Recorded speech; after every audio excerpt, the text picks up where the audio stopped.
په لکونو کاله عمر مې درکړ ته ګناه وکړه او ما ته یو پیره ووایه چې خدایه ته خو رحیم ذات یې وایي زما د خپل رحم په ذات باندې قسم یې وایي قسم دی چې د لکونو زرګونو عمر عمره ګناه درته معاف کوم محترمو نو دا توبه به څوک وباسي محترمو ځکه نبی علیه السلام فرمایي وبکې علی خطیئتک په خپلو ګناهونو باندې الله ته جاړه موږ نه چې یو غلطي وشي او معاشره کې رانه څوک خفه شي څنګه د هغه محتاجۍ نه کوم محتاج یاره جي خفه نه شي جي او زما نه جي غل زه جي ګوره آینده به جي زما د انسان څومره زه محتاجۍ کوم محترمو الله وایي دا هر څه خو ما تاله پیدا کړي بنده ته ما ته په یو خوله نشي ویلی چې خدایه ماف مې کا او قسم دې زه د دې جملې په انتظار یم وبکې علی خطیئتک چې څه ګناه درنه وشوه نو جاړه پې جاړه پې څه ګناه درنه وشوه نو ډایرکټ توبه وباسه ځکه نبی علیه صلات وسلام مبارک فرمای وایي موږ تاسو که وګوري دنیا کې د هر سیز د تول دپاره یوه پیمانه ده که ته وګورې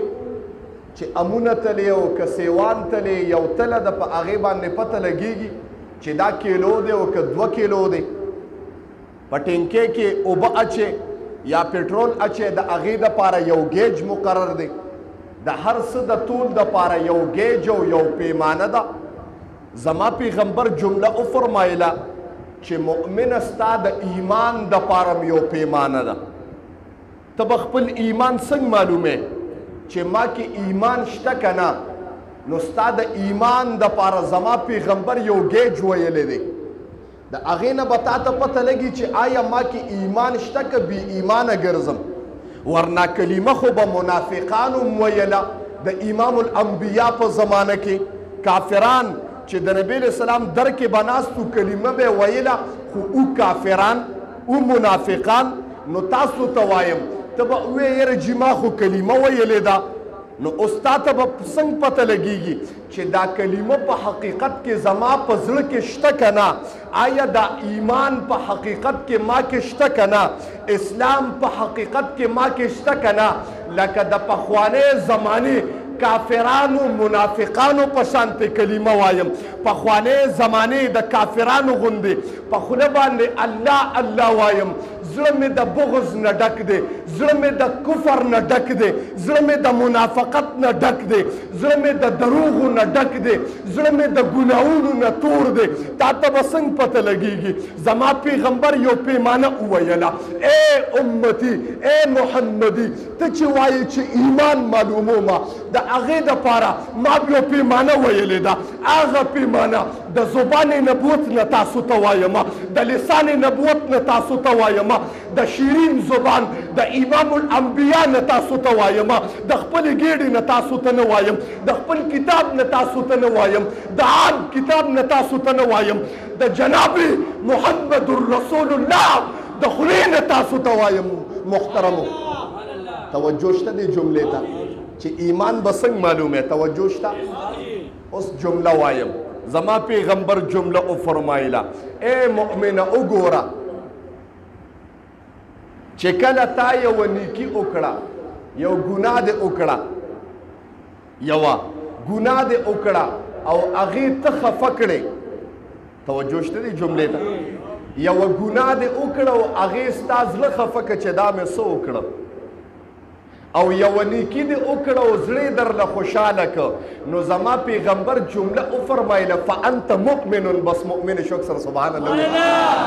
چې په ګناه دې زړه خفه شي چې خدایه څه رانه وشو معافي وکړه بیا به نه کوم او نیکي دې وکړه او زړه ته دې سرور میلو شو پته ولګېده دا د ایمان ګیج دی پته ولګېده ایمان دې شته قوي دی ښه او که چېرته ګناهونه دې کول لکه د حیواناتو درته پته نه لګېده چې ګناه کومه ګیره دې خرایله چېرته دې ذهن کې دا رانله چې یاره جي دا ګیره خرایم ګناه ده محترمو ای دروغ دې ویل چېرته ذهن کې دې رانله چې دروغ وایم ګناه ده ګناه ده ګناه ده غیبت دې کو چرته ذهن او زړه کې دې دا رانله چې مؤمن پسې غیبت کومه د مړ مسلمان ورور غوښه خورمه زړه دې پې باندې خفه نه شو بدنظري درنه کېده د بل لور خور ته دې په بد نظر باندې کتل د درندګۍ په نظر باندې کتل د هوس په نظر باندې کتل ستا د خولې نه ډکې متیازې بهېدې د سترګو نه دې ګناه کېده د غوږونو نه دې ګناه کېده او زړه دې خفه نه شه پته ولګېده د اعلی درجې منافق محترمو پته ولګېده چې د اعلی درجې منافق او که زړه دې پې باندې خفه شه خدایه ګناه رانه وشوه قسم دی نو مؤمن توبه درته در نصیب کېږي مؤمن کلمه درته په زنکدن کې نصیب کېږي شوق سره سبحان الله انشاءالله دا گیج دی نو ما یو جمله وویله نبی علیه السلام مبارک وفرمیل عقبه وبکې علی خطیئتک په خپلو ګناهونو باندې جاړه جاړه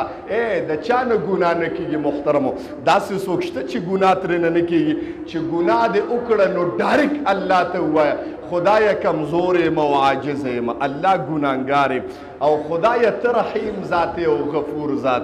خدای نه به کوم ګناه نو ته ګناه کوو الله ته په حق باندې توبه وباسه چې خدای معاف مې کا نو زما رب دومره جلالي او غیرتي ذات دی او د رب د غیرت مې درته تیر شوي جمعه او د رحم مې درته تیر شوي جمعه ویلې وه چې الله د بخانې دپاره ستا دپاره بانه نه ګوري ما نه وویلې تیر شوي جمعه که څوک ای الله وایي ته زر کرته ګناه وکړه زر کرته توبه وباسه دې معاف کومه په لکونو کاله عمر مې درکړه ته ګناه وکړه او ما ته یو پیره ووایه چې خدایه ته خو رحیم ذات وی زما د خپل رحم په ذات باندې قسمي وی قسم دی چې د لکونو زرګونو عمر عمره ګناه درته معاف کوم محترمو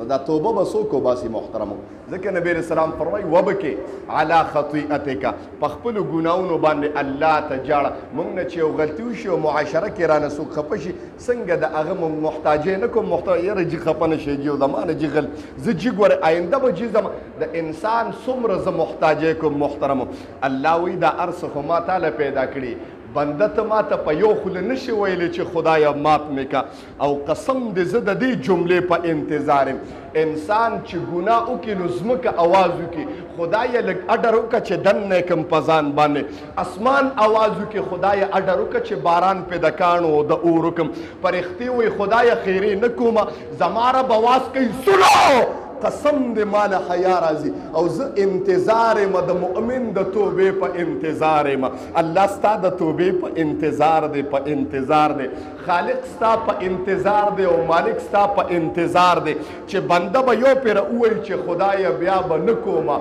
قسم دې الله وایي پې باندې ډېر خوشحالېږم او فرښتو ځمکې اسمانونه ځان ته مخاطب کم او اواز ورته وکم وګورئ زما بنده ته ما نه وي چې ما ته به ووایي چې خدایه بیا به نه کوم ما نه وي چې تاسو ته ما نه وي چې دی به توبه وباسي وایي قسم دې ټول هر څه مې ورته معاف کړه په یو جمله باندې یا یو اوښکه وبهیږي چې خدایه به نه کوم خو الله ته بنده ته نه